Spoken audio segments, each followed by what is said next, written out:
I'm going to talk about the value of bees in crop pollination. Most of the time when people hear of bees, the first thinking that comes to their mind is honeybees and honey. But to say in 2009 the value of crop pollination was 6 times more the value of honey that was harvested and sold during that year.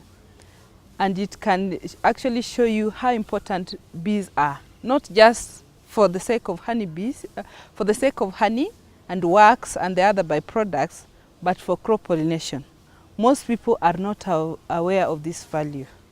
For example, some crops are fully dependent on pollination by bees. For example, watermelon, butternuts. We have most fruits. Yeah. So if we don't have bees, then it means we are not going to have these crops. For example, you will not have nutrition quality, but you'll have food. We'll lack things like fruits and other vegetables as well. So this is one of the most important aspects of bees that is always ignored, be it in extension packages to farmers, be it even during the training.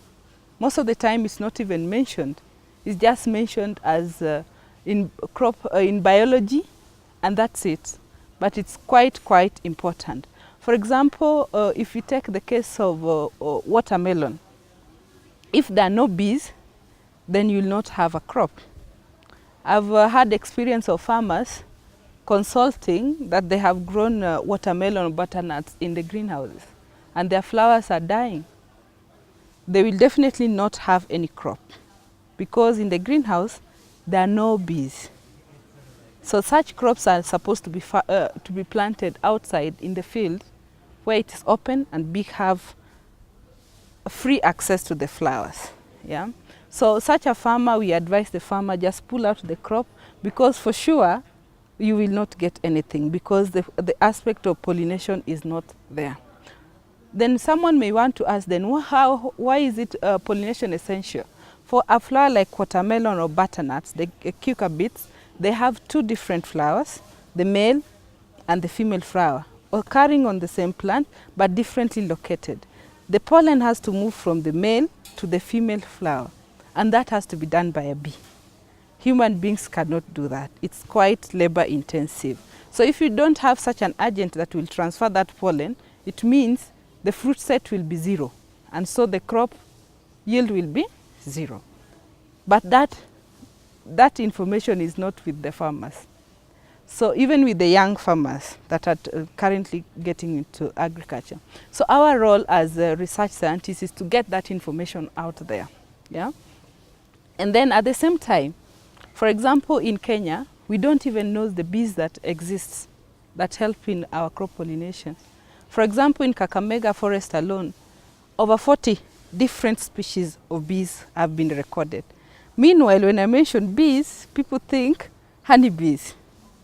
We have carpenter bees, we have mega child bees, yeah, which we call leaf cutter bees. We have the stingless bees, which probably some of you have heard of. But these bees are so specialized, such that if you don't have them on some crops, you will not get anything. For example, the famous vegetable called mito. If you don't have the carpenter and the mega child bees, the leaf cutter bees, you will not have fruit set. So which means you will not have anything to produce even the vegetable in the first case. The same case even with tomatoes. If you plant your tomato in the greenhouse, bees help a lot for fruit set. So the fruit set in most greenhouse tomatoes is very poor because there is no access of bees to these greenhouses. So what we advise farmers is to tap the tomato flower 4 times a week consistently, then the fruit set will be improved. Yeah, because you don't have the bees that can be used in those greenhouse condition. In other countries, they hire bees. It's a big business where they hire bees and the farmers, when they have their crop in the greenhouses, they go out to the beekeeper, they hire the bees, and then which come and pollinate their crop. Yeah. But here we don't have. So farmers are at, can I say, at a pains how to increase their yields, crop yields. At times you may have a very high fertilizer use, everything is right in order as advised by the extension, agriculture extension, but you'll get total nil because of pollination. For example, the case I gave of watermelon. Yeah. But then currently, as I said, we don't even know the types of bees that we have. We are still undertaking, can I say, stock taking of what we have. Yeah, probably the future is going to be better where we'll now go into intensive crop pollination, where farmers are going to hire bees to pollinate their crops. But nonetheless, we are headed somewhere. There's research that has been done every time, and we are building on what we already have. But there's a threat to the bee ecology in Kenya. First, we have the issue that people don't know about the value of bees. And any doo-doo they see on a crop, they think it's bad. So people are spraying even beneficial insects like bees. So bees are a threat due to pesticide use. Farmers spraying anytime.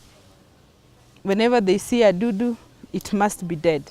So that is killing the bee population, and we might not even document what we have, because by the time we will be documenting, maybe we'll have lost so much, not knowing. The other is lack of that information. Even with the scientists, most people are not aware. Even with the general public. So you can't appreciate what you don't know the value. Yeah? But we are losing so many bees. Globally, there's a pollination crisis, like in other countries in Europe. And I'm afraid to say that we are likely to experience the same here in Kenya as well. The other effect is on climate change. As you know, it's affecting every ecology sector. Animals, plants, the same included. But what I can conclude by saying is the value of pollination contributed by bees is immense. And bees are not only honeybees. There are many, many different types of bees. And the more we conserve them, the better that we'll get a lot of benefit from them in terms of crop yield, in terms of crop diversity. So it's not just about filling your stomach, but filling your stomach with the right kind of foods. And that includes vegetables and fruits.